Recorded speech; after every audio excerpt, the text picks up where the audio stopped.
বৃহস্পতিবার দিনভর রামপুরা বাড্ডা সড়ক অবরোধ করে কোটা আন্দোলনকারীরা। বিকেলে রামপুরায় বাংলাদেশ টেলিভিশন ভবনে আগুন দেয় একদল দুর্বৃত্ত। সন্ধ্যার পর মূল ফটক ভেঙে ভেতরে প্রবেশ করে চালায় ব্যাপক ভাঙচুর। এ সময় কয়েক দফায় অগ্নিসংযোগ করা হয়। পরে রাত 8:30টার দিকে অবরোধকারীদের সরাতে অভিযান শুরু করে বিজিবি। প্রায় 1 ঘন্টা পর যোগ দেয় র্যাব ও পুলিশ। টানা কয়েক ঘন্টার অভিযানের খবর সংগ্রহ করেছেন সহকর্মী রিয়াজ রায়হান।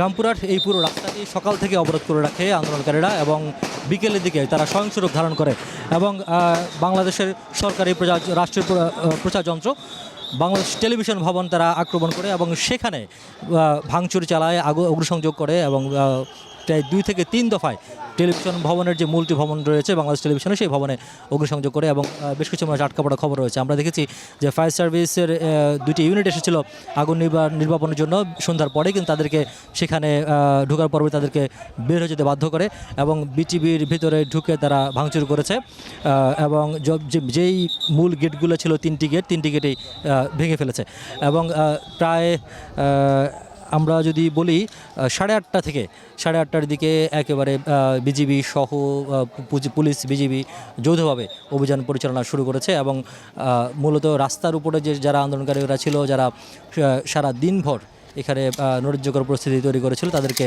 সরিয়ে দিতে চেষ্টা করে এবং চেষ্টা করে তারা ফায়ার করে, মূলত ফাঁকা গুলি করে তাদেরকে ছত্রভঙ্গ করতে চেষ্টা করে এবং তাদেরকে ছত্রভঙ্গ করে দেয়। বিটিভির ভবন যেটি রয়েছে সেই ভবনের সামনে তাদেরকে সরিয়ে এবং আন্দোলনকারীরা পাশে একটি বেসরকারি বিশ্ববিদ্যালয় রয়েছে সেখানের সামনে তারা অবস্থান করে এবং আরেকটি পক্ষ রামপুরার আবুল হোটেল যে অংশটি রয়েছে সেই আবুল হোটেলের দিকের অংশটিতে তারা অবস্থান গ্রহণ করে। তবে এখানে আইনশৃঙ্খলা বাহিনী কর্তৃপক্ষ বলছে যাতে কোনো ধরনের ক্ষয়ক্ষতি না হয় বা কেউ যাতে আহত নিহত কোনো ঘটনা না ঘটে এবং সর্বোচ্চ সতর্কতার সঙ্গে এই অভিযানটি পরিচালনা করা হচ্ছে এবং অভিযানটি পরিচালনা করা হচ্ছে।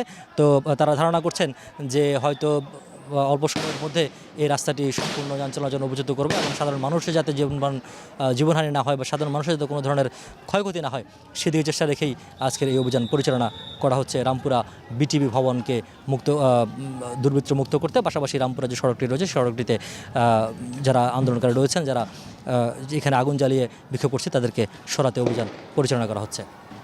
রিয়াজ রায়হান, যমুনা নিউজ, রামপুরা, ঢাকা।